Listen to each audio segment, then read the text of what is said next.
অপব্যবহার করে, যারা নিরপরাধ মানুষগুলো, আলেমগুলো যারা ফাঁসির কাস্টে ঝুলিয়েছে, তাদের জন্য এই দৃশ্যটা ইতিহাস হয়ে থাকবে। শুধু ওই অফিসে ঢুকবে, আদালতে ঢুকবে, আর ওই চিত্র দেখবে, আর অন্তরে ভয়ে প্রকম্পিত হবে যে মানিক সাহেব এই করেছিল, আজ তার পরিণতি কি হয়েছিল। ঠিক না বেঠিক?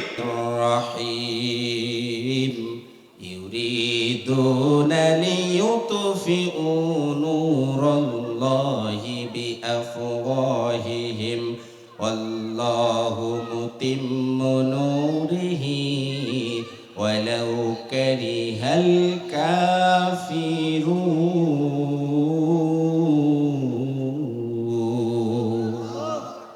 আল্লাহ রাব্বুল আলামিন বলেন,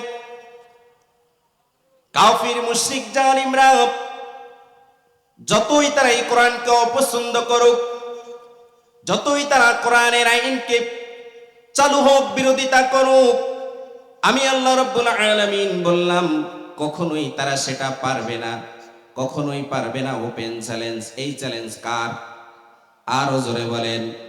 আল্লাহ বললেন তারা কখনোই আমার কোরআনকে নিশ্চিহ্ন বিচ্ছিন্ন করতে পারবে না, কারণ এই কোরআন হলো একটা বাতি, এই কোরআন হলো একটা আলো, আর এই বাতি, এই আলোর সুইচ স্বয়ং আমি আল্লাহ রাব্বুল আলামিন নিজের কাছে রেখে দিয়েছি। সুবহানাল্লাহ বলেন। আমি আল্লাহ রাব্বুল আলামিন এই সুইচ আমার কাছে স্পেশাল আছে। দুনিয়ার কোন জালিম, দুনিয়ার কোন কাফির, কোন মুশরিক যতই তারা বিরোধিতা করে নিশ্চিহ্ন করে দিতে চাক, কোনো দিন পারবে না। বলেন সুবহানাল্লাহ। এই কোরআন অনুযায়ী আপনার আমার জীবন পরিচালিত করার দরকার আছে না নাই? আপনার আমার পারিবারিক জীবন, আপনার আমার রাষ্ট্রীয় জীবন, আপনার আমার অর্থনৈতিক জীবন, রাজনৈতিক জীবন, প্রত্যেকটা স্টেপ আপনার আমার কোরআন দিয়ে যখন চালাবো, অবশ্যই আপনার পরিবার থেকে শুরু করে পার্লামেন্ট পর্যন্ত আল্লাহ রাব্বুল আলামিন সুখ আর শান্তি দিয়ে ভরায়া দিবে। সমাধান চাও যদি জীবনে মরণে, ফিরে যাও খুঁজে নাও চোখ রাখো কোরআনে। সমাধান চাও যদি জীবনে মরণে, ফিরে যাও খুঁজে নাও চোখ রাখো কোরআনে। তবেই পাবে সুখ শান্তির ঠিকানা, তবেই পাবে সুখ শান্তির ঠিকানা, মেনে যদি নাও তুমি মনে প্রাণে। সমাধান, ও সমাধান, সমাধান চাও যদি জীবনে মরণে, ফিরে যাও খুঁজে নাও চোখ রাখো কোরআনে। জোরে বলেন আমিন। এখন যদি বলা হয় আমরা কোরআনের রাজ চাই, কোরআন কায়েম করতে চাই, কোরআনের আইন পার্লামেন্টে নিয়ে যেতে চাই, তাহলে বলুন তো দেখি, আমরা যদি এখন পরীক্ষা নেই, ইন্টারভিউ নেই, যে এখানে আপনারা কয়জন কোরআন পড়তে পারেন, আপনার সন্তানদেরকে কোরআন পড়ার ক্ষেত্রে আপনি কতটুকু উৎসাহিত, প্রেরণা, উদ্দীপনা দেন, এটা যদি বলা হয় তাহলে দেখা যাবে অধিকাংশই ফেল। কথা কন ঠিক না বেঠিক? প্রিয় হাজিরিন, আমার মুসলমান ভাইয়েরা, কোরআন যদি পার্লামেন্টে আমরা বসাতে চাই, তাহলে সেই কোরআন আপনার আমার ঘর থেকে আগে শুরু করতে হবে। ঠিক কিনা? এই কোরআন আপনাকে শিখতে হবে। এই কোরআন আপনার পরিবারে যারা আছে, আপনার সন্তানদেরকে শিখাতে হবে। আপনি নিজে নিজে জাহান্নাম থেকে বাঁচবেন, বাঁচতে পারবেন? পারবেন না। আপনি নিজে বাঁচবেন, আপনার আহালকেও বাঁচাতে হবে। এই কথা কার? আল্লাহ বললেন, ইয়া আইয়ুহাল্লাযীনা আমানু কু আনফুসাকুম ওয়া আহলিকুম নারা।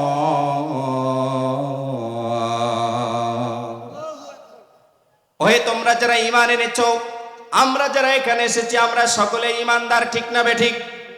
আমরা ঈমানের কালিমা পড়েছি, লা ইলাহা ইল্লাল্লাহু মুহাম্মাদুর রাসূলুল্লাহ। এই ঈমানের কালিমা আমরা সকলেই পড়েছি, আমরা ঈমানদার বলে দাবি করি।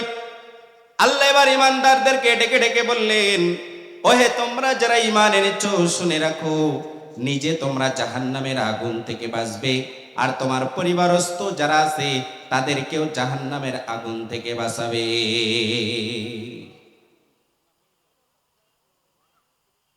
আব্দুল্লাহ আনসারী একজন সাহাবী, খুবই গরিব সাহাবী। এই সাহাবী নামাজে আসেন সবার শেষে, আবার চলে যান সবার আগে। ওমরে ফারুক রাদিয়াল্লাহু আনহু সহ কয়েকজন সাহাবী লক্ষ্য করলেন যে আব্দুল্লাহ আনসারী সবার শেষে আসে, আবার আব্দুল্লাহ আনসারী সবার আগে চলে যায়। আল্লাহর নবীর কাছে নালিশ দিলেন, অভিযোগ করলেন, ইয়া রাসূলুল্লাহ, ইয়া হাবিবাল্লাহ, আমাদের একটা অভিযোগ আপনার কাছে আছে। সেটা হলো এই, ইয়া রাসূলুল্লাহ, ইয়া হাবিবাল্লাহ, এই কয়েকদিন আমি লক্ষ্য করতেছি আব্দুল্লাহ আনসারী সবার শেষে নামাজে আসে, আবার সবার আগে নামাজ থেকে চলে যায়। ইয়া রাসূলুল্লাহ, ইয়া হাবিবাল্লাহ, এর বিচার চাই। আল্লাহর নবীর কাছে বিচার দিলেন। কার কাছে? আল্লাহর নবী বললেন, ওমর, একজনকে বিস্তারিত না জেনে কোনো মন্তব্য করা ঠিক নয়। ওমর, চলো আমরা সকলে মিলে তার বাসায় যাই। আব্দুল্লাহ আনসারীর বাসায় যে আল্লাহর নবী, আপনার আমার নবী সালাম দিলেন, আসসালামু আলাইকুম ইয়া আহলাল বাইত।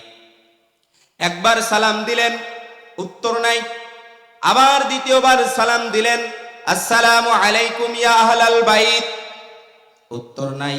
আবারও সালাম দিলেন, আসসালামু আলাইকুম ইয়া আহলাল বাইত, কোনো অ্যানসার নাই। একটু দেরি হয়ে গেল। আব্দুল্লাহ আনসারী এবার ভয়ে ভয়ে কাঁপতে কাঁপতে আল্লাহর নবীর সামনে এসে বললেন, ইয়া রাসূলুল্লাহ, লাব্বাইক, সালামের জবাব দিলেন। আল্লাহর নবী একটু রাগান্বিত হলেন। এরপরে আব্দুল্লাহ আনসারীকে বললেন, আব্দুল্লাহ আনসারী, তুমি কি জানো আল্লাহর নবী যদি কারো উপরে রাগান্বিত হয়, কষ্ট পায়, তার ঠিকানা কিন্তু জাহান্নামে হয়ে যায়। ও আব্দুল্লাহ আনসারী, কতক্ষণ ধরে সালাম দিতেছি কিন্তু সালামের কোনো জবাব নাই। আব্দুল্লাহ আনসারী এবার ভয়ে ভয়ে বললেন, ইয়া রাসূলুল্লাহ, ইয়া হাবিবাল্লাহ, আমি আপনার কাছে কিছু কথা বলতে চাই। সেটা হলো এই, আমি নামাজ, যে ড্রেসটা পরে আমি নামাজ আদায় করি, ওই ড্রেসটাও পরে আমার স্ত্রী নামাজ আদায় করে। আমাদের নামাজের জন্য, দুইজনকে নামাজের জন্য আমাদের এত গরিব সাহাবী আব্দুল্লাহ আনসারী যেই পোশাকটা পরে আব্দুল্লাহ আনসারী নামাজ পড়ে, ওই পোশাকটা পরে তার স্ত্রীও নামাজ আদায় করে। বললেন, ইয়া রাসূলুল্লাহ, ইয়া হাবিবাল্লাহ, যে অভিযোগটা দিয়েছে আল্লাহ রাসূল বললেন, আব্দুল্লাহ আনসারী শোনো, ওমর ফারুক সহ এই সাহাবীরা তোমার বিরুদ্ধে অভিযোগ করেছে। যে অভিযোগ, এটা অভিযোগ করার পরে, বলার পরে আব্দুল্লাহ আনসারী এবার অ্যানসার করছেন, ইয়া রাসূলুল্লাহ, এই একটাই ড্রেস দিয়া স্বামী স্ত্রী দুজন আমরা নামাজ আদায় করি। আল্লাহু আকবার বলে। ইয়া রাসূলুল্লাহ, ইয়া হাবিবাল্লাহ, আমি যখন আপনার পিছনে নামাজ পড়তে যাই, জামাতে নামাজ পড়ি, ইয়া রাসূলুল্লাহ, আমারও মন চাই আপনার নামাজের আগে আগে যে মসজিদে বসতে, আপনার মুখ থেকে আলোচনা শুনতে, ইয়া রাসূলুল্লাহ, ইয়া হাবিবাল্লাহ, কিন্তু পারি না। একটাই কারণ, একটাই ড্রেস, আমার স্ত্রী যেটা পরে নামাজ আদায় করে আমিও সেটি পরে নামাজ আদায় করি। ইয়া রাসূলুল্লাহ, নামাজ যখন শেষ হয় আমি চিন্তা করি যে আমি নিজে জাহান্নামের আগুন থেকে বাঁচলে হবে না। বলেন আল্লাহু আকবার।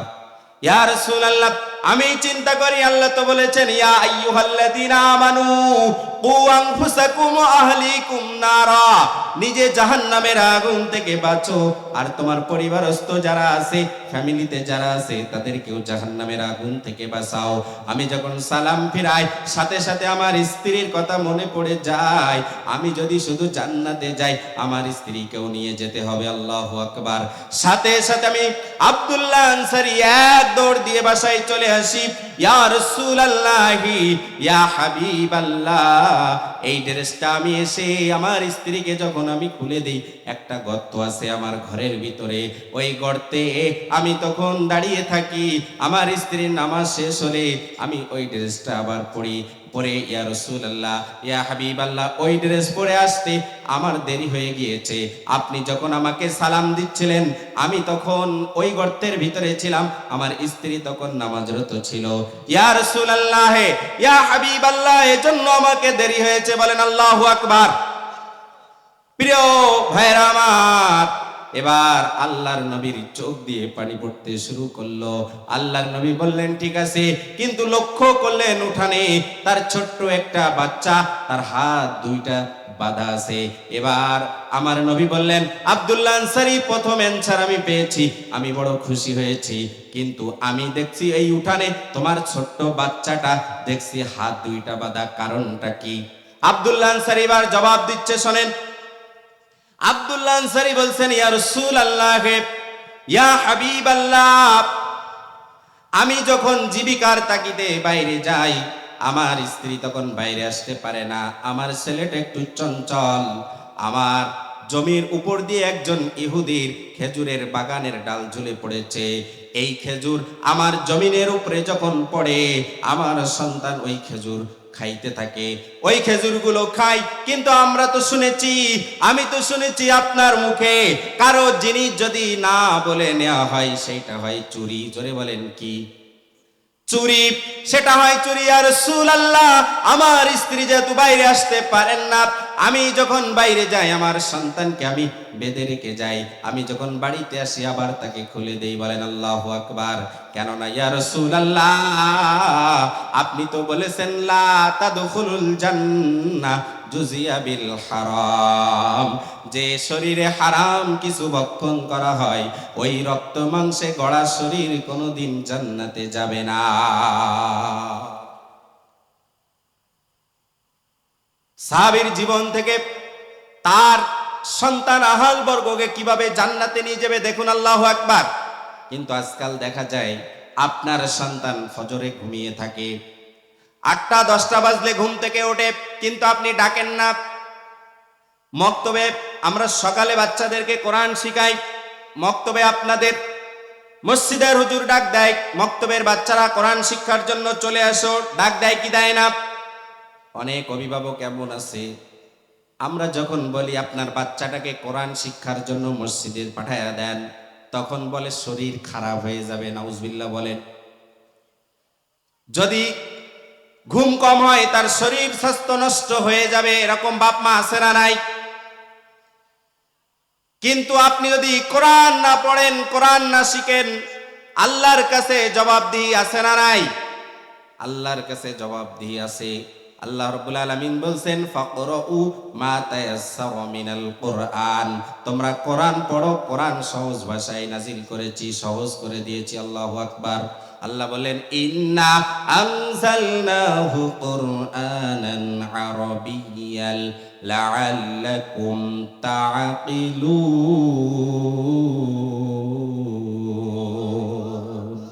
আল্লাহ বলছেন, নিশ্চয় আমি এই কোরআনকে আরবি ভাষায় নাজিল করেছি। কি ভাষায়? আরো জোরে বলেন। আল্লাহ বললেন আরবি ভাষায় নাজিল করেছি, লাআল্লাকুম তাকিলুন, যাতে তোমাদের বুঝতে সহজ হয়। আপনি মারা গেলে কোরআন না জানলে, কোরআন পড়তে না পারলে, বলেন তো দেখি আল্লাহর কাছে কৈফিয়ত জবাব আছে না নাই? এ চিন্তা আপনি আমি করি না। আপনার সন্তানের স্বাস্থ্য খারাপ হয়ে যাবে তাই আপনি মক্তবে পাঠান না, এর মতো কপাল পড়ার আছে নাকি? আপনি ইংরেজি শিখলেন, আপনি অন্য ভাষাভাষী শিখলেন, ওইটা আল্লাহ রাব্বুল আলামিন জিজ্ঞাসা করবেন না। ওটা দুনিয়ার প্রয়োজনের তাগিদে আপনাকে শিখতে হয়, চাকরি করার জন্য, আপনার রেজাল্ট ভালো করার জন্য শিখতে হয়। কিন্তু কোরআন যে বাধ্যতামূলক শিখতে হবে, এটা আমরা অনেকে ভুলে যাই, ঠিক কিনা? এজন্য কোরআন শিখতে হবে, আপনার পরিবারস্থ যারা আছে তাদেরকেও শিখাতে হবে, ঠিক কিনা?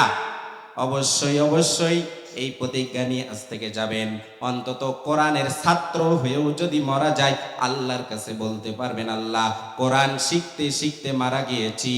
সুতরাং আল্লাহ রাব্বুল আলামিন আশা করা যায় আপনাকে ক্ষমা করে দিবে।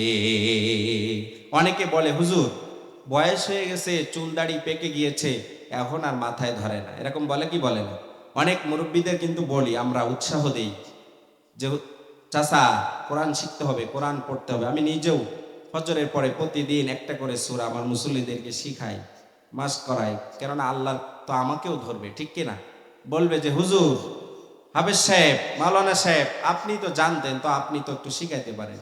আমি আমার থেকে চেষ্টা করি, আমার জায়গা থেকে, যেন আল্লাহ আমাকে পাকড়াও করলে আমি বলতে পারি যে আল্লাহ, আমি আমার জায়গা থেকে শেখানোর চেষ্টা করি।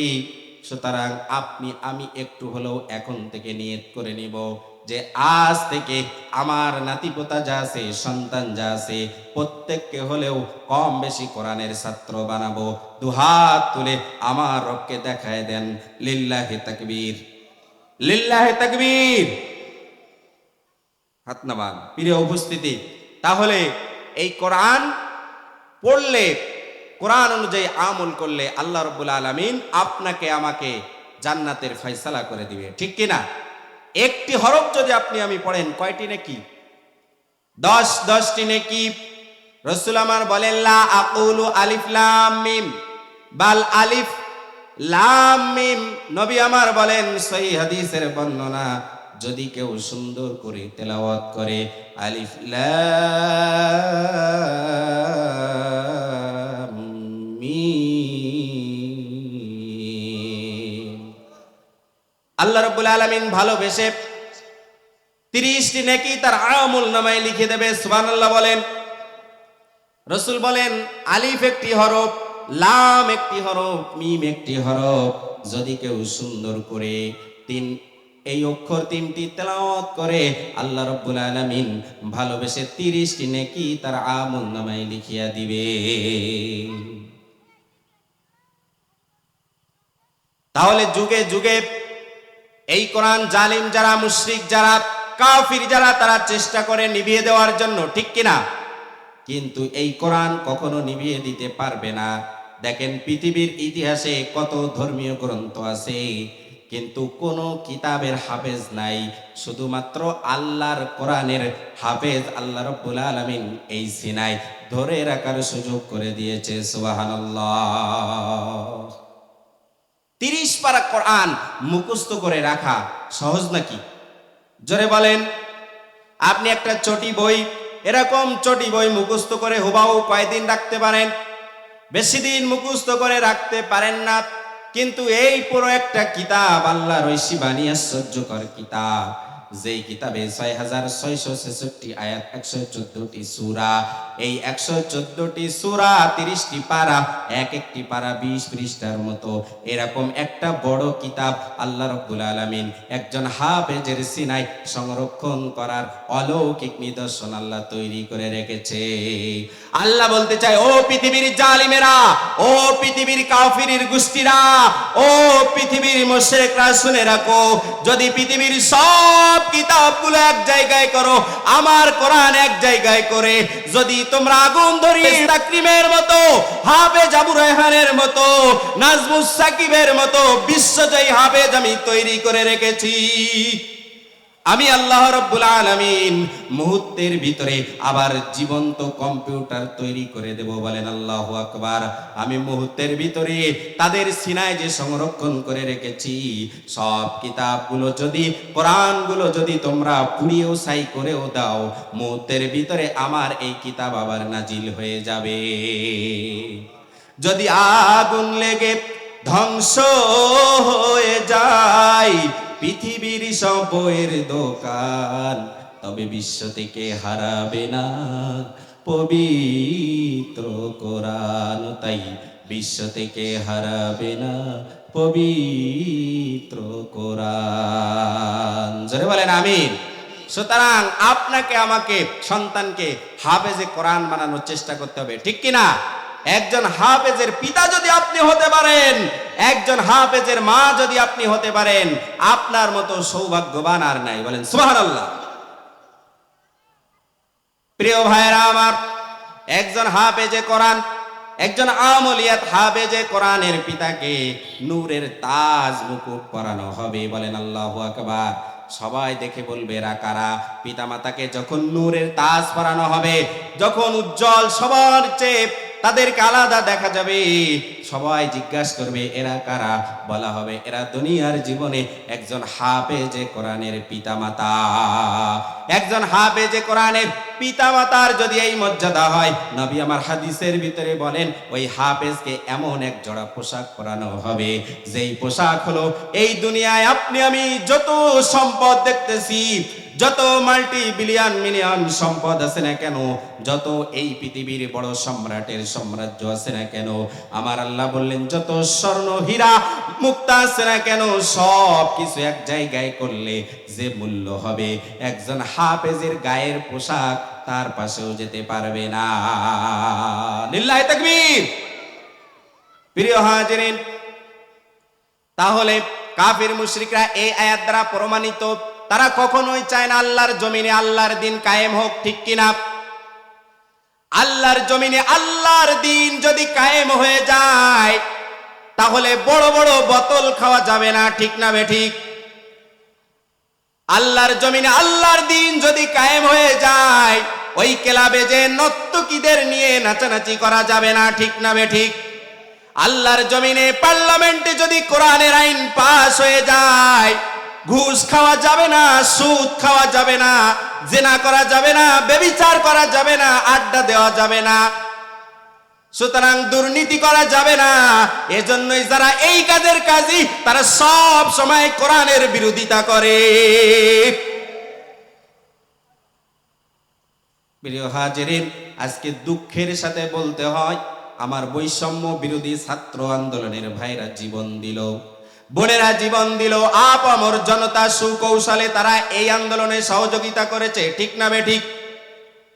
আমার এই সাতক্ষীরার মাটিতে আমার আসিফ ভাই সহ যারা জীবন দিল, আজকে এই জীবন দিয়েও আমরা প্রকৃত স্বাধীনতা এখনো পাই নাই। যদি আপনারা আমার কাছে প্রশ্ন করেন হুজুর কেন পান নাই, আমি বলবো যদি আমি স্বাধীনতা পেয়ে থাকি, আমার আসিফ, মুগ্ধ, সাইদ ভাইরা জীবন দিয়ে যদি আমরা প্রকৃত স্বাধীনতা পেয়ে থাকি, তাহলে বলুন তো দেখি, বাংলাদেশ জামাত ইসলামের মজলুম সহকারী secretary general ATM Azharul Islam যে স্বৈরাচারের রোশনালে পড়ে কারাবন্দী ছিল, তাকে বড় বড় মামলা দেওয়া হলো। আজকে বিএনপির বড় নেতা লুৎফুজ্জামান বাবুর যদি 10 টেরাকস্ত্র মামলায় যদি জামিন পায়, আপনার আমার নেতা আজও কেন জেলে, ঠিক না বেঠিক? আরো জোরে বলেন, ঠিক না বেঠিক? এত ছাত্র জীবন দিল, এত ছাত্র মানুষ রক্ত দিল, আজকে এখনো যদি আমাদের নেতার জন্য, যেই হাসিনা রাজনৈতিক ভাবে তাদেরকে জেলে ঢুকিয়েছে, আজকে যদি তাদের জন্য রাজপথে নেমে আন্দোলন করতে হয়, তাহলে প্রশ্ন হলো কিভাবে আমরা স্বাধীনতা অর্জন করলাম? ডক্টর ইউনূস সহ, আমার এই আলোচনা রেকর্ড হচ্ছে, ডক্টর ইউনূস সহ উপদেষ্টা মণ্ডলীর সদস্য যারা আছেন, দায়িত্বশীল যারা আছেন, আমাদের আইন মন্ত্রী, আইন উপদেষ্টা আসিফ নজরুল স্যার সহ, নাহিদ ভাই সহ যারা আপনারা আছেন, আসিফ মাহমুদ সহ যারা আছেন, সবাইকে দৃষ্টি আকর্ষণ করছি, অবশ্যই এই 20 তারিখে যেন আমাদের মাজলুম জননেতা এটিএম আজহারুল ইসলামকে জামিন দেওয়া হয়। যদি না দেন, মনে রাখবেন এখন থেকে আমাদের আজ থেকে মিশন শুরু হয়েছে, যতক্ষণ পর্যন্ত আমাদের নেতাকে জামিন না দিবেন, মুসলিম তাওহীদি জনতা, ইসলামী আন্দোলনের অতন্ত্রী প্রহরীরা, তারা কিন্তু আর ঘরে বসে থাকবে না। একবার রাস্তায় নামলে কিন্তু আপনারা আর ট্যাকেল দিতে পারবেন না। একবার রাস্তায় যখন নামবে, আপনারা ভালো করে জানেন বাংলাদেশ জামাত ইসলামী, ইসলামী ছাত্র শিবিরের ভাইরা জীবন কিভাবে দিতে জানে, ঠিক না বেঠিক?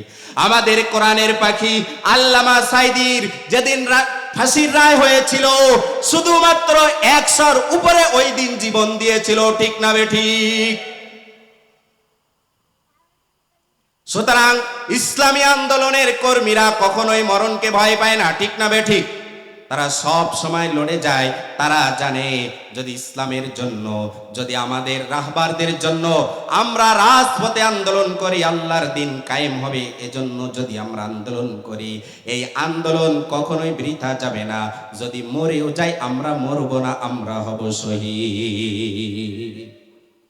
কোরআনের পাখিকে 13টি বছর এই জালিম কষ্ট দিল। আল্লাহু আকবার বলেন। যার কণ্ঠ সারা বিশ্বময় অলৌকিক। একবার যখন আমি শুনি, আমার মন থেকে বলি, আমি যখন আল্লামা সাঈদীর আলোচনাগুলো শুনি, আমার যেন কেমন জানি মনে হয় আসমান ফুড়ে ফুড়ে এখন কোরআন নাজিল হচ্ছে। বলেন সুবহানাল্লাহ। কোরআনের পাখি কখনো বাতিলের কাছে আপোষ করেন নাই, ঠিক না বেঠিক? সব সময় তিনি ছিলেন বাতিলের আতঙ্ক। সব সময় হক কথা বলেছেন। বলেছিল, আল্লামাকে বলা হয়েছিল আপনাকে জামিন দেওয়া হবে, মুক্তি দেওয়া হবে, কিন্তু আপনি বাইরে যে মাঠে ময়দানে আর কোরআনের দাওয়াত দিতে পারবেন না। আল্লামা সাঈদী বলেছিল, 1 মিনিট যদি আমি এই কারাগার থেকে বাইরে যাই, ওই 1 মিনিট আমি আল্লাহর কোরআনের দাওয়াত দিব। সুবহানাল্লাহ। এমন কোরআনের পাখিকে যারা 13টি বছর জেলখানার ভিতরে আবদ্ধ করে রেখেছে, বলুন তো দেখি আজকে তারা কোথায় আছে?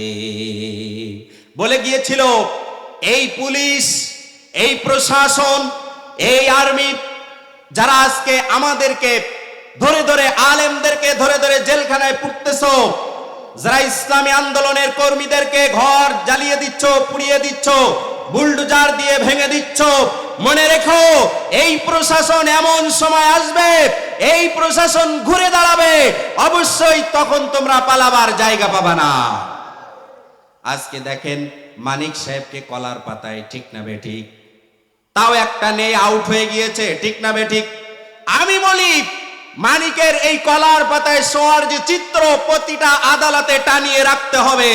পৃথিবীর ইতিহাসে, বাংলার ইতিহাসে যারা স্বৈরাচার হবে, যুগে যুগে যারা জুলুম করবে মানুষের উপরে, যারা, প্রিয় হাজিরিন, কোরআনের পাখি আল্লামা সাঈদী আমাদের জননী ছিল। আল্লাহু আকবার বলেন। আল্লামা সাঈদী তুমি মরনি, এছো তুমি এটাই জানি। আমার সাথে বলেন, আল্লামা সাঈদী তুমি মরনি, শহীদ হয়েছো তুমি এটাই জানি। কারাগারে কাটালে 13টি বছর, বাতিল কেঁপেছে তোমায় দেখে থর থর, ঠিক না বেঠিক? কারাগারে কাটালে 13টি বছর, বাতিল কেঁপেছে তোমায় দেখে থর থর।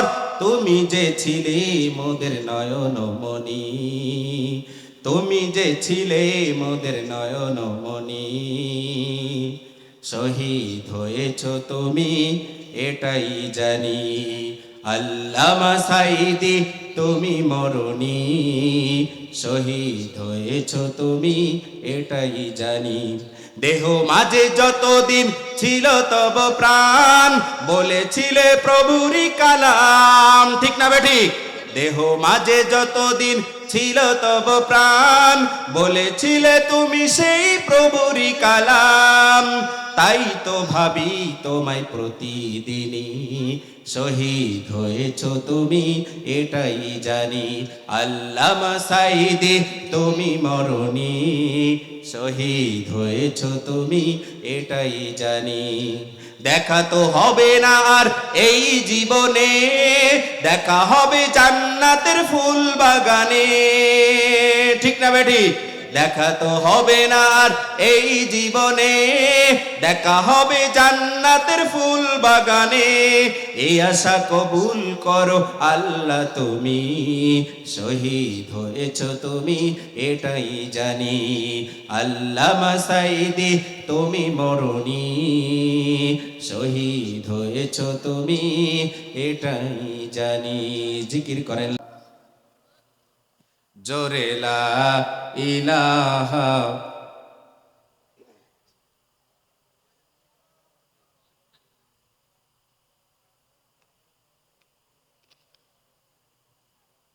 আরো জোরে লা ইলাহা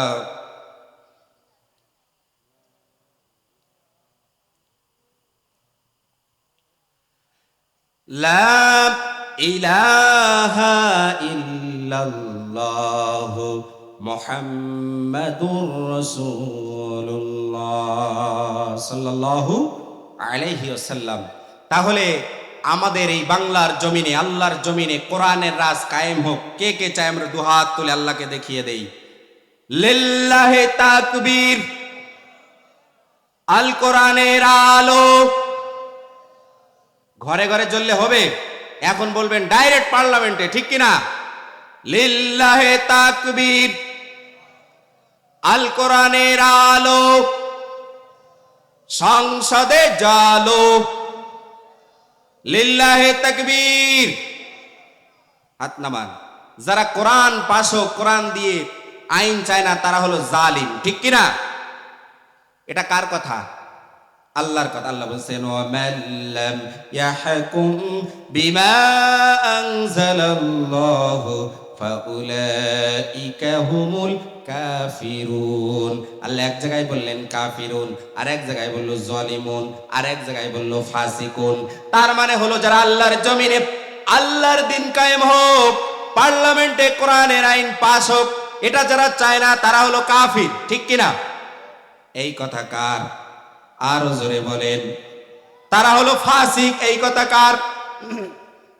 তারা হলো জালিম, এই কথা কার? তাহলে বলুন তো দেখি, যারা কোরআনের বিরোধিতা করে, যারা কোরআনের আইনের বিরোধিতা করে, তারা সবাই ফাসিক, জালিম, কাফির, ঠিক না বেঠিক?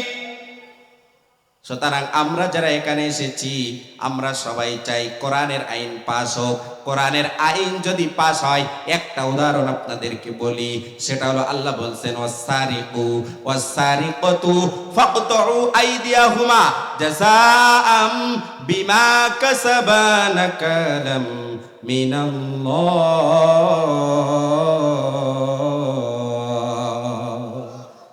চোর নারী হোক আর পুরুষ হোক, হাত কেটে দিতে হবে, কার বিধান?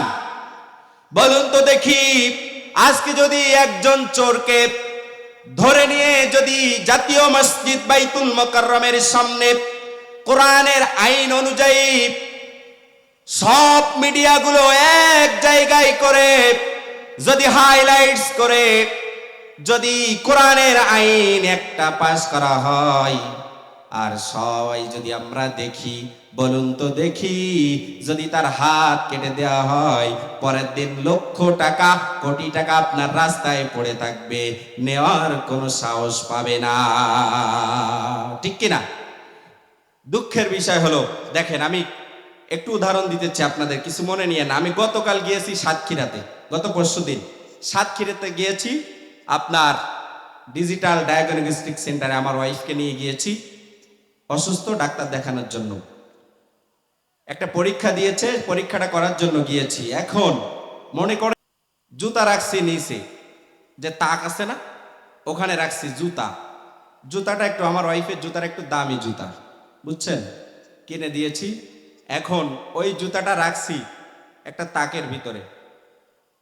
আমার ওয়াইফ ওটা পায়ে দিয়ে উপরে যাচ্ছিল 2 তলায়, বলল এখানে রাখেন। এক মুরব্বী বলল এখানে রাখেন, তো ওখানে রাখছে। আমরা মনে করছি যে এখানে বসে আছে, নিশ্চয়ই তাকে সে সিকিউরিটি, ঠিক কিনা? 2 তলায় চলে গিয়েছি, 1 ঘন্টা লাগছে আমাদের এক্সরে করতে বা ডাক্তার দেখানোর জন্য। 1 ঘন্টা পরে এসে দেখি সেই জুতাটা ওইখানে নাই।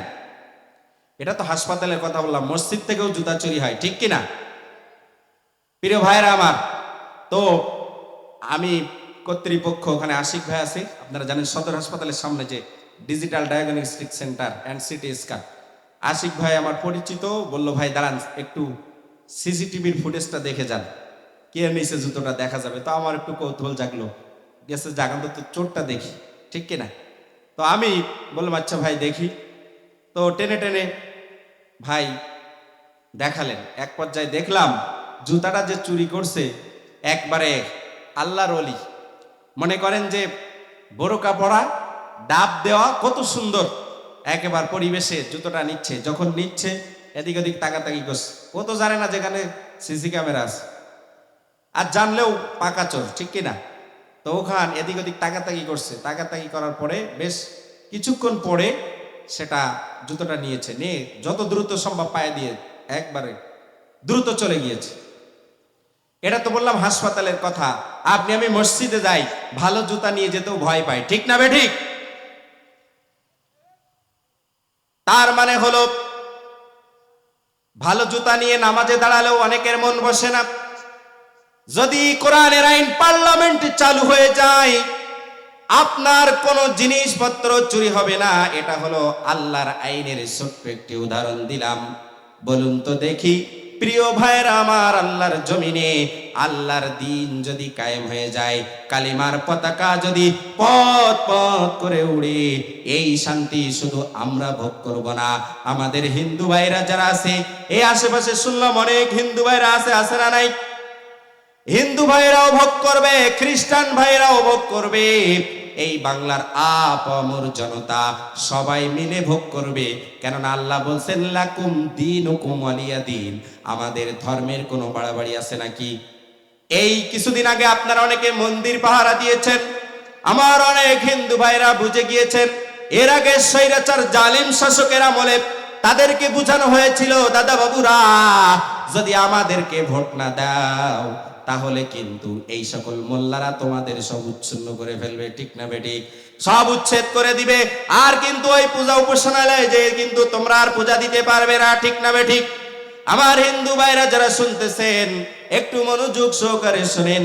আজকে দেখেন আমাদের ইসলামী আন্দোলনের ভাইরা, আমাদের জামাতের কর্মী ভাইরা, শিবিরের ভাইরা, আমাদের বৈষম্য বিরোধী ছাত্র আন্দোলনের ভাইরা, আপনাদের মন্দির পাহারা দিয়ে, মাদ্রাসার ভাইরা মন্দির পাহারা দিয়ে ইতিহাস তৈরি করেছে, ঠিক না বেঠিক? ওই জালিমের দোসররা আপনাদেরকে কানে ভুলভাল যেটা বুঝাতো, এটা কোনোদিন আমাদের ধর্মে নাই, ঠিক না বেঠিক? ইসলাম হলো শান্তির ধর্ম, আর আল্লাহ নিজেও বলছেন যার ধর্ম সে পালন করবে, স্বাধীনভাবে পালন করবে, খবরদার ধর্ম নিয়ে কখনো বাড়াবাড়ি করবে না। আপনি হিন্দু সম্প্রদায়, আপনার উপাসনা আপনি নিজেই করবেন, স্বাধীনভাবে করবেন, এই অধিকার দিয়েছেন কে? আমি মুসলমান, আমার ধর্ম আমি স্বাধীনভাবে পালন করব। আমার মসজিদে যে প্রত্যেক স্ব নিজ ধর্ম পালন করবে, এই স্বাধীনতার কথা আমার স্বয়ং আল্লাহ বলে দিয়েছেন, আল্লাহু আকবার। কিন্তু এতদিন ধরে এই জালিমের দোসররা আপনাদেরকে যে কান পড়া দিয়ে, আপনাদেরকে যে ভোটটা নেওয়ার জন্য কত কিছু চলে বলে কৌশলে আপনাদেরকে যে ভুলভাল বুঝিয়েছে, আজকে সেটা আপনারা হাড়ে হাড়ে বুঝতে পারছে। এজন্য আপনাদেরকে ধন্যবাদ। আগামী পার্লামেন্টে, আগামী জাতীয় সংসদ নির্বাচনে আপনারা যদি একটু হলেও বুঝে থাকেন, আমি আজকে এই আসার সময় দেখলাম আমার এক ভাই হিন্দু দাদা, প্রসাদ বাবু সম্ভবত, তাই না? উনি কিন্তু আমাদের ইসলামী আন্দোলনের সাথে জড়িত, ঠিক না বেঠিক? শুধু তাই না, আজকে দেখেন পুরো বাংলাদেশ ব্যাপী আমাদের ডক্টর শফিকুর রহমান সহ আমাদের রাহবার যে স্টেজে আলোচনা করতেছেন, ভাষণ দিচ্ছেন, সেখানেও কিন্তু হিন্দু ভাইদের বড় বড় নেতারা ভাষণ দিচ্ছে, ঠিক না বেঠিক? তার মানে হলো, ও ভাইরা, বন্ধুগণ আমার, শুনে রাখেন, আমরা দেশটা দ্বিতীয়বার স্বাধীন করেছি, কিন্তু আমরা স্বাধীনতার স্বাদ এখনো পাই নাই। আমরা আছি মাঝপথে, আমরা এখনো চূড়ান্ত বিজয়ের পথে হাঁটতে পারি নাই, ঠিক না বেঠিক? চূড়ান্ত বিজয়ের পথ তখনই হবে, এখন আছি মিডিল পয়েন্টে। চূড়ান্ত বিজয় তখনই হবে যখন আল্লাহর কোরআনের রাজ বাংলার জমিনে কায়েম হবে, ঠিক না বেঠিক? যারা আল্লাহর কোরআনের পক্ষে যারা ক্যান্ডিডেট আছে, প্রার্থী আছে, এই ক্যান্ডিডেট প্রার্থীদেরকে যদি আপনারা নির্বাচিত করে যদি এই কোরআনকে পার্লামেন্টে আপনারা বসাতে পারেন, সেটাই হবে বাংলার জমিনের চূড়ান্ত বিজয়।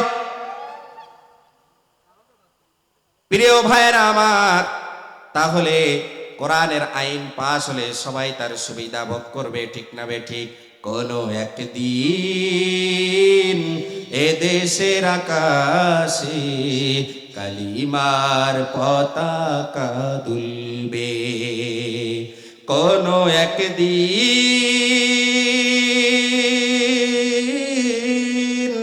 এ দেশের আকাশে, সবাই বলেন আমার সাথে, কোনো একদিন এ দেশের আকাশে কালিমার পতাকা দুলবে।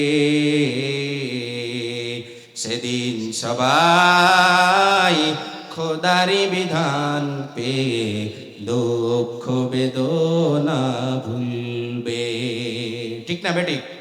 সেদিন আর রবে না হাহাকার, অন্যায় জুলুম অবিচার।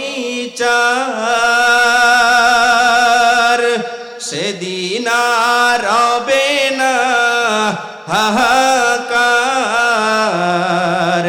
অন্যায় জুলুম অবিচার। থাকবে না অনাচার, দুর্নীতি কদাচার। থাকবে না অনাচার, দুর্নীতি কদাচার। সকলেই শান্তিতে থাকবে।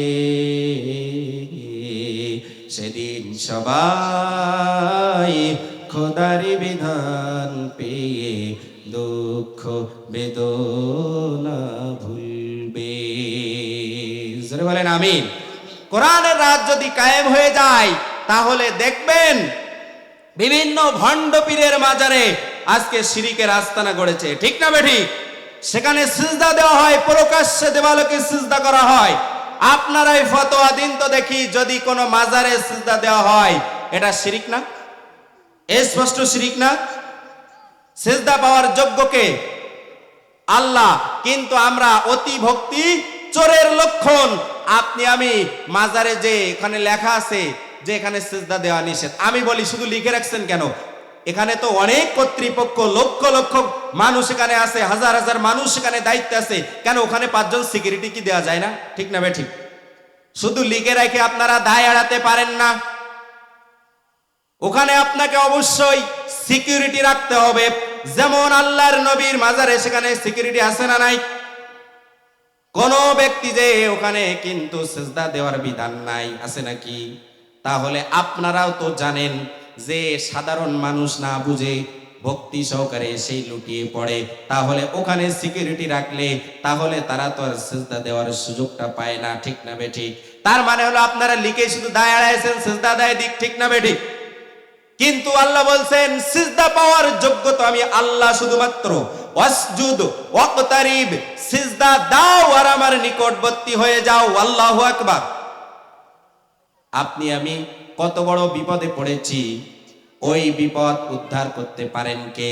আল্লাহ বলছেন লম্বা একটা সিজদা দাও, এই সিজদা দিয়ে আমি আল্লাহ আমার কাছে বলো, আমি আল্লাহ রব্বুল আলামিন। তাহলে দেখুন যে আমাদের এই পার্শ্ববর্তী যে মাজার, এই মাজারে কম্বল দেওয়া হয়। ওরস যেদিন শুরু হয়েছে ওখানে কিন্তু হাজার হাজার কম্বল দেওয়া হলো, চাদর দেওয়া হলো।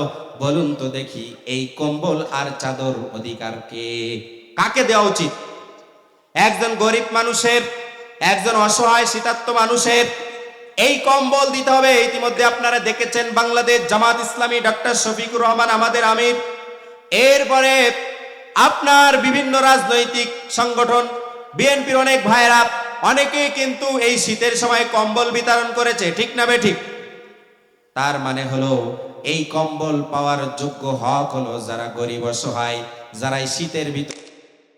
পাবনাতে গিয়েছিলাম মাহফিলে, জয়পুরহাটে মাহফিল করতে গিয়েছি।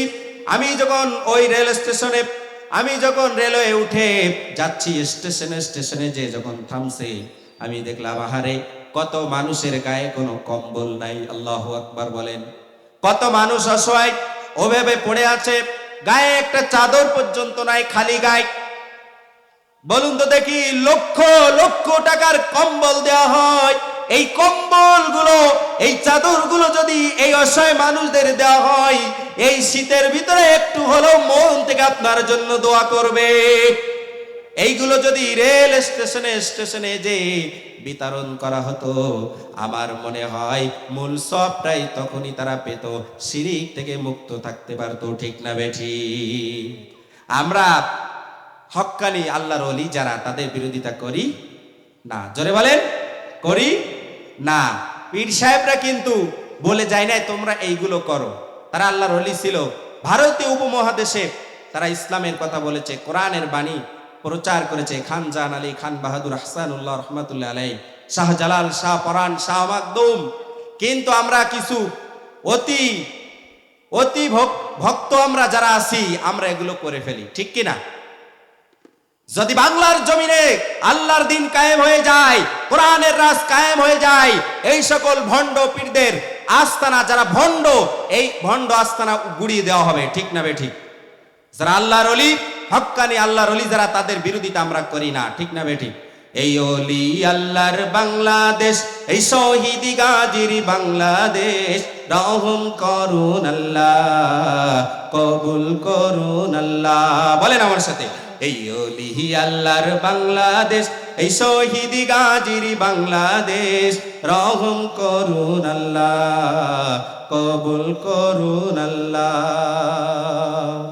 এই শাহজালালের বাংলাদেশ, খান বাহাদুরের বাংলাদেশ, এই খান জাহানের বাংলাদেশ, শাহ মাকদুমের বাংলাদেশ, রহম করুন, কবুল করুন আল্লাহ, কবুল করুন আল্লাহ। এই ওলি আল্লাহর বাংলাদেশ, এই শহীদ গাজীর বাংলাদেশ, রহম করুন আল্লাহ, কবুল করুন আল্লাহ। এ আল্লামা সাইদির বাংলাদেশ, আজহারির বাংলাদেশ, ঠিক কিনা? এই আল্লামা সাইদির বাংলাদেশ, আমির হামজার বাংলাদেশ, রহম করেন, কবুল করেন আল্লাহ, রহম করেন আল্লাহ।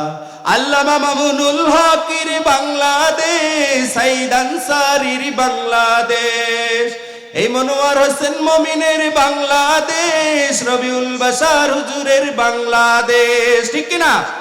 এই গাজী নজরুলের বাংলাদেশ, ইজ্জতুল্লাহর বাংলাদেশ, আব্দুল খালেকের বাংলাদেশ, রহম করুন আল্লাহ, কবুল করুন আল্লাহ। এই ওলি আল্লাহর বাংলাদেশ, এই শহীদ গাজীর বাংলাদেশ, রহম করুন আল্লাহ, কবুল করুন আল্লাহ। জোরে বলেন আমিন। প্রিয় হাজিরিন, দেখেন আপনারা যুবক ভাইরা যারা এখানে এসেছেন, কোরআনের পথে চলতে যে হক কথা বলতে গেলে আপনার আমার বাধা আসবে, ঠিক না বেঠিক? আপনি কোরআনের হক কথা বলবেন, বাংলার জমিনে কোরআনের রাজ কায়েম হোক, এই অধিকার নিয়ে আপনি আন্দোলন করবেন।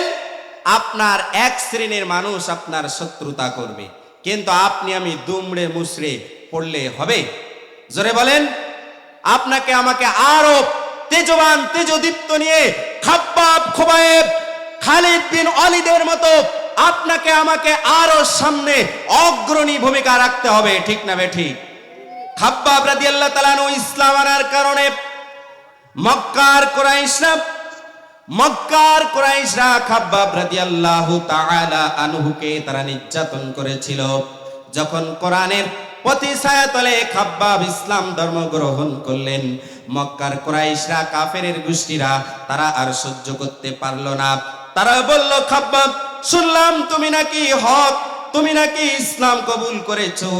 খাব্বাব বললেন, হ্যাঁ কবুল করেছি, এতদিন পরে বুঝতে পেরেছি সঠিক ধর্মের নাম ইসলাম, সুতরাং সঠিক ধর্ম কবুল করেছি, নবীর উপরে ঈমান এনেছি। বলেন সুবহানাল্লাহ। এবার মক্কার কুরাইশ সর্দাররা খাব্বাব রাদিয়াল্লাহু তাআলা আনহু যাতে ছিলেন একজন কামার, কি ছিলেন? আরো জোরে বলেন। যখন ওই কামারে যখন উনুন, যে চুলা, যেটা আগুন প্রদাহ করা হয়, ওই আগুনের উপরে লোহা দিয়ে যেমন পোড়ানো হয়, ওই অঙ্গুলিগুলো একদম সুন্দর করে সাজালেন। খাব্বাব রাদিয়াল্লাহু তাআলা আনহুর পিঠে তারা উপর করে শোয়ালেন। এরপরে ওই যে আপনার আগুনের যে স্ফুলিঙ্গ গুলো, এগুলো এরকম ঢুকে ঢুকে গিয়েছেন। বলেন আল্লাহু আকবার। ছোট্ট একটা, আমি সময় কম, অনেক বড় ঘটনা, আমি সংক্ষিপ্ত ভাবে বলতেছি। ও যুবক ভাইরা শোনেন ঘটনাটা। খাব্বাব রাদিয়াল্লাহু তাআলা আনহু যুবক মানুষ, ইসলাম ধর্ম গ্রহণ করার ফলে কাফেরের গোষ্ঠী কুরাইশ গোষ্ঠীরা কিভাবে তাকে নির্যাতন করলো দেখুন। খাব্বাব রাদিয়াল্লাহু তাআলা আনহুকে তারা ওই আগুনের স্ফুলিঙ্গের উপরে তাকে এরকম চিৎ করে উপুর করে তাকে কিন্তু নির্যাতন দিল। তার পিঠে এমন গর্ত হয়ে গেল, এক একটা খেজুর তার পিঠের ভিতরে ঢুকে যেত। বলেন আল্লাহু আকবার। ওমর রাদিয়াল্লাহু তাআলা আনহু শাসন আমলে, ওমর রাদিয়াল্লাহু তাআলা আনহু শাসন আমলে একবার খাব্বাব রাদিয়াল্লাহু তাআলা আনহু তার পিঠে হাত বুলাচ্ছে আদর করে। যখন ওমরে ফারুক রাদিয়াল্লাহু আনহু খাব্বাব রাদিয়াল্লাহু তাআলা আনহুর পিঠে হাত বুলায়, তখন হযরতে ওমর রাদিয়াল্লাহু তাআলা আনহুর হাতগুলো ওই যে গর্ত আছে, ওই যে আগুনের স্ফুলিঙ্গ লেগে লেগে যে গর্তগুলো হয়েছে, ওই গর্তের ভিতরে হযরতে ওমরে ফারুক রাদিয়াল্লাহু তাআলা আনহুর আঙ্গুলগুলো ঢুকে যাচ্ছিল। বলেন আল্লাহু আকবার। এবার ওমরে ফারুক জিজ্ঞাসা করলেন, খাব্বাব রে, আমি যখন আদর করে তোমার পিঠে আমার হাতটা যখন বোলাতেছিলাম রে খাব্বাব, আমি দেখলাম আমার আঙ্গুলগুলো তোমার পিঠের ভিতরে ঢুকে ঢুকে যাচ্ছে, কারণটা কি? এবার খাব্বাব বললেন, ওমরকে বললেন যে দেখেন, আপনি আবার আমার পিছনের কথা একটু স্মরণ করায় দিলেন। কোনো কারণ নাই, শুধুমাত্র ইসলাম ধর্ম গ্রহণ করেছি, হকটা বুঝেছি, হকের উপরে ঈমান আনতে যেই মক্কার কুরাইশরা কাফিরের গোষ্ঠীরা আমার আগুনের স্ফুলিঙ্গ দিয়ে আগুনের উপরে যে লোহার অঙ্গুলিগুলো ছিল এগুলো আমার পিঠে ঢুকিয়ে ঢুকিয়ে আমাকে নির্যাতন করেছে। তবুও আমি খাব্বাব চুল পরিমাণ ইসলাম থেকে দূরে সরে যাই নাই। লিল্লাহে তাকবীর, লিল্লাহে তাকবীর। আল কোরআনের আলো সংসদে জালো, লিল্লাহে তাকবীর। যুবক ভাইরা যারা এসেছেন, আমি দোয়া করে যাই আজকের দক্ষিণ পারুলিয়ার এই ঐতিহাসিক তাফসীর মাহফিল থেকে আল্লাহ যেন আমার যুবক ভাইদেরকে ইসলামের জন্য কবুল করে নেন। জোরে বলেন আমিন। আপনাদের শক্তি, আপনাদের উদ্যম ইসলামের জন্য বেশি প্রয়োজন, ঠিক না বেঠিক? দীর্ঘ 15-16টি বছর বিভিন্ন দল এই স্বৈরাচার জালিম শেখ হাসিনাকে বিতাড়িত করার জন্য কম চেষ্টা করে নাই, ঠিক না বেঠিক? যখনই বাংলার জমিনে তরুণ যুবকেরা তারা যখন ময়দানে নেমেছে, যখন তারা এই স্বৈরাচারকে দূরীভূত করার জন্য, এই জালেম শাসককে এই দেশ থেকে বিতাড়িত করার জন্য যখন আমার যুবক ভাইরা শরীরটা বুঝতে পেরেছে, যখন ঢাকার রাজপথে তারা রক্ত দিতে, জীবন দিতে কুণ্ঠাবোধ করে নাই, বেশি সময় লাগে নাই, 15-16 বছর সব দল চেষ্টা করেও যেটা পারে নাই, বাংলার যুবক তরুণ ভাইরা, ইসলামী আন্দোলনের ভাইরা তা কিন্তু সেটা করতে সমর্থ হয়েছে, ঠিক না বেঠিক? প্রিয় হাজিরিন, এজন্য যুগে যুগে যুবকরাই যখন ইসলামী আন্দোলনের পথে অগ্রসর হয়েছে, ঠিক তখনই ইসলাম বিজয় হয়ে গিয়েছে। এজন্য যুবকদের ভূমিকা ইসলামে অনস্বীকার্য, ঠিক না বেঠিক? প্রিয় যুবক ভাইরা, আপনারা যারা আছেন, আপনাদের এই যৌবন বয়সটা হেফাজত করতে হবে। যে ব্যক্তি যৌবন বয়সে তার যৌবন হেফাজত করবে, আল্লাহ তাআলা ওই কঠিন হাসরের ময়দানে তাকে আরশের নিচে ছায়া দিবে, ঠিক না বেঠিক? এজন্য যুবকরা, আপনারা যারা আমার এই মাহফিল আজকে অধিকাংশই যুবক ভাইরা এসেছেন, আলহামদুলিল্লাহ। আমি যুবক ভাইদের উদ্দেশ্য করে বলি, আপনার একটা সিজদার অনেক মূল্য, ঠিক না বেঠিক? একবার সুবহানাল্লাহ, একবার আলহামদুলিল্লাহ, একবার আল্লাহু আকবার, আপনার এই শব্দটার অনেক মূল্য। সুতরাং যৌবন বয়সের ইবাদত আল্লাহর কাছে সবচেয়ে প্রিয়, বলেন সুবহানাল্লাহ। এজন্য যৌবন কালটা আল্লাহর রাস্তায় কাটায় দিতে হবে, ঠিক না বেঠিক? প্রিয় হাজিরিন, স্বৈরাচার ওবায়দুল কাদের সহ, শেখ হাসিনা সহ তার দোসররা, শামীম ওসমান শুধু বলতো খেলা হবে, ঠিক কিনা? কি হবে? কিন্তু আমরা সব সময় হয়তো সরাসরি বলতে পারতাম না, কিন্তু এই 15-16 বছর আমরা কিন্তু কোরআনের হক কথাটা বলতে কখনো কুণ্ঠাবোধ করে নাই, ঠিক না বেঠিক? কখনো চাকরির ভয় করি নাই, হয়তো সরাসরি বলতে পারে নাই, কিন্তু আকার ইঙ্গিত দিয়ে, আপনার কোরআনের আয়াত দিয়ে আপনাদের সব সময় আশার বাণী শোনাতাম, বলতাম, হে মুমিন, ওয়ালা তাহিনু ওয়ালা তাহজানু ওয়া আনতুমুল আ'লাউনা ইন কুনতুম মুমিনিন। যদি তুমি মুমিন হও, তুমি কখনো হতাশ হবে না, কখনো নিরাশ হবে না, কেননা মুমিন কখনো হতাশ হয় না, মুমিন কখনো নিরাশ হয় না। রাত যখন হয়েছে, এই রাত পেরিয়ে একদিন সুবে সাদিক হবে, আল্লাহর সাহায্য, কোরআনের বিজয় আসবে। অবশ্যই মন খারাপ করার দরকার নাই, কথা কোন ঠিক না বেঠিক? সুতরাং আমরা এই এক ধাপ পেরিলেও এখনো আমরা সেই বিজয়ের চরম পর্যায়ে পৌঁছাতে পারি নাই। আগামী পার্লামেন্টে যারা